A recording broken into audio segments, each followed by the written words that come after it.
बहुत दुर्भाग्यपूर्ण, बहुत भयावह यह हादसा। आपको हम बताएं कि जब भी एक विमान जैसे टेक ऑफ की स्थिति में होता है उस समय सबसे ज्वलनशील उसकी स्थिति होती है, और वो इसीलिए होता है क्योंकि उसमें ईंधन बहुत बड़ी मात्रा में भरा हुआ होता है। उसे एक लंबी दूरी तय करनी होती है। जैसे हम यहाँ अहमदाबाद से गैटविक लंदन की दूरी की बात करें तो वो बहुत ज्वलनशील होता है। और ऐसे में अगर टेक ऑफ के साथ ही मेडे का कॉल आया है, यानी कि एक डिस्ट्रेस कॉल, जब आप ये भी समझिए कि जब टेक ऑफ से पहले सारी चीजों को देखा जाता है, निरीक्षण किया जाता है, तय किया जाता है। यहां पर हम आपको ये भी बता दें कि कई तस्वीरें आपको मुमकिन है विचलित कर सकें, क्योंकि ये सीधी तस्वीरें हम आपको दिखा रहे हैं जो आ रही हैं।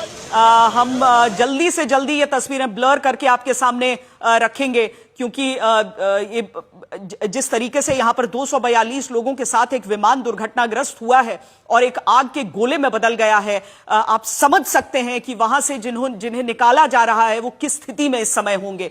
राहत बचाव का काम जारी है। हर एक व्यक्ति ये दुआ कर रहा है, ये प्रार्थना कर रहा है कि कम से कम क्षति हुई हो, लेकिन आशंकाओं के बादल ज्यादा के लिए घिरते हैं। आप देख रहे हैं वहां पर बड़ी संख्या में जो सुरक्षा कर्मी हैं, जो राहत कर्मी हैं, वो सब वहां पर आ चुके हैं, वो सब वहां पर मौजूद हैं। और यही कोशिश में, इसी कोशिश में अतुल, कि कोई वहां पर फंसा ना हो।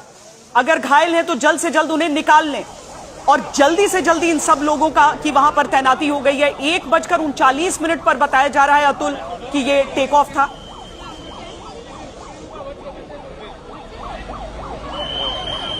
हाँ बिल्कुल, 1:38 का टेक ऑफ का टाइमिंग था और 1:40 को यह हादसा हुआ है। सिर्फ 2 मिनट प्लेन को टेक ऑफ हुआ था और 2 मिनट में ही ये प्लेन जो है वो क्रैश हो जाता है। आप तस्वीरों में फिलहाल देख रहे हैं बीएसएफ के जो जवान हैं वो फिलहाल कुछ जो घायल हैं उन्हें स्ट्रेचर में लेकर बाहर की तरफ आते हुए तस्वीरों में भी दिखाई दे रहे हैं। काफी डरावने और बेहद कह सकते हैं कि डरावनी तस्वीरें जो हैं वो सामने आ रही है। लगातार पुलिस प्रशासन यहाँ से लोगों को दूर हटाने की कोशिश कर रहा है, क्योंकि 242 जितने जो पैसेंजर्स हैं वो सवार थे इस प्लेन के अंदर। लंदन के मुसाफिर इस प्लेन के अंदर सवार थे। एयर इंडिया की ये फ्लाइट थी और अहमदाबाद एयरपोर्ट के बिल्कुल पीछे की तरफ, यानी कि मेघानी नगर का ये इलाका है, और जो इमारत के पास जहां पे ये प्लेन क्रैश हुआ है उस इमारत को भी मैं दिखाने की कोशिश करूंगा। धुएं यहाँ से, जो धुएं के गुब्बार यहाँ से जो प्लेन क्रैश के बाद यहाँ से आसमान में दिखाई दिए थे, उसकी वजह से जो इमारत है उसका कलर भी कहीं ना कहीं उस पर हम देख सकते हैं कि जो काली परत है वो दिखाई पड़ रही है। और खास करके लगातार जो यहाँ के स्थानीय कुछ लोग हैं वो भी रेस्क्यू ऑपरेशन में यहाँ पे जुटे हुए हैं, क्योंकि 242 लोग इसमें शामिल थे। और फिलहाल यही उम्मीद जताई जा रही है कि जो बिल्डिंग है उसके अंदर अगर कोई मौजूद भी रहा था तो उन्हें किसी प्रकार से नुकसान नहीं पहुंचा है। और लगातार 108 एम्बुलेंस जो कि उसकी सायरन यहाँ पे सुनाई दे रही है। मेरे सामने ही लगभग 15 जितनी जो एम्बुलेंस हैं वो यहाँ से अब तक निकाली भी गई है। और तस्वीरों में आप देख रहे हैं लगातार जो लोगों को रेस्क्यू किया जा रहा है उन्हें एम्बुलेंस के माध्यम से बाहर भी निकाला जा रहा है। अहमदाबाद सिविल अस्पताल के जो डॉक्टर्स हैं वो भी यहाँ पे पहुंचाए हैं। अहमदाबाद के पुलिस कमिश्नर जीएस मलिक को भी आप तस्वीरों में देख पा रहे हैं, वो भी जो जहां प्लेन क्रैश हुआ है वहां पे पहुंच चुके हैं। अहमदाबाद पुलिस कमिश्नर का उनका खुद का जो घर है वो भी यहीं से करीब 100 मीटर की दूरी पर आया हुआ है, और पूरा जो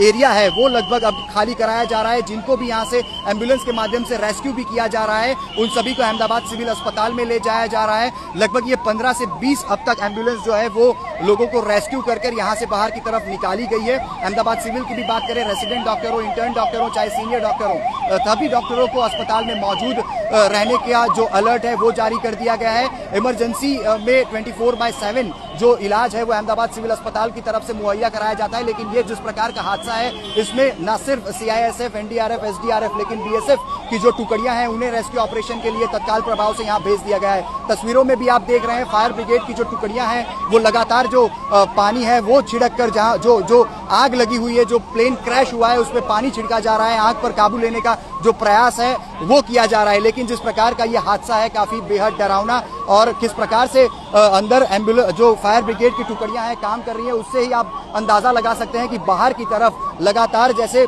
कोई पानी का बहाव हो, उस प्रकार से पानी बाहर की तरफ भी आता हुआ लगातार दिखाई पड़ रहा है। लेकिन ये बेहद ही डरावना हादसा, और हम ये कह सकते हैं कि जो भी तस्वीरें आप फिलहाल देख पा रहे हैं, 108 एम्बुलेंस यहाँ पे लगातार उसकी सायरन सुनाई दे रही है। जिन लोगों को रेस्क्यू किया जा रहा है उन्हें यहाँ बाहर निकाला जा रहा है, और पुलिस की जो टुकड़ियां हैं बाकायदा मुंह में रुमाल बांधकर अंदर की तरफ जा रहे हैं, क्योंकि 242 जितने मुसाफिर इस प्लेन में शामिल थे। और यही बताया जा रहा है कि ये बेहद बड़ी दुर्घटना है, और प्राथमिक तौर पर हम ये जरूर से कह सकते हैं कि लगभग अब तक लगभग 25 से 30 जितने लोगों को इलाज के लिए यहाँ से रेस्क्यू करके ले जाया गया है। बाकी के लोगों को बाहर की तरफ निकालने की जो कोशिश है वो की जा रही है। जहाँ पे ये हादसा हुआ, ये मेघाणी नगर का इलाका है, और बाहर की तरफ का पूरा जो रोड है उसे फिलहाल बंद कर दिया गया है। अहमदाबाद सिविल की बात करें तो मात्र 200 मीटर की दूरी पर ये पूरा क्षेत्र, ये हॉस्पिटल आई हुई है, और लगातार एम्बुलेंस की जो सायरन्स हैं वो सुनाई दे रही हैं। और अंदर की तरफ की आप तस्वीरें भी देख पा रहे हैं, लोगों को चद्दर के अंदर उनका रेस्क्यू करने पड़े, इस प्रकार की जो नौबत है वो यहाँ पे आ खड़ी हुई है, क्योंकि 242 जितने पैसेंजर्स थे। और आप तस्वीरें काफी डरावनी हैं, और हम ये भी कोशिश करेंगे कि आपको वो डरावनी जो तस्वीरें हैं वो कैमरे पे भी हम कोशिश करेंगे कि ना दिखाएं। लेकिन जो भी यहाँ पे स्थिति जो है वो भगदड़ का पूरा माहौल है, लेकिन कोशिश पुलिस की तरफ से यही की जा रही है कि लोगों को नियंत्रित किया जाए और बाहर की तरफ से कोई लोग जो हैं वो अंदर ना आए। लेकिन इस पूरे रेस्क्यू ऑपरेशन में स्थानीय लोगों के साथ CISF, NDRF, SDRF समेत BSF की जो टुकड़ी है वो भी यहाँ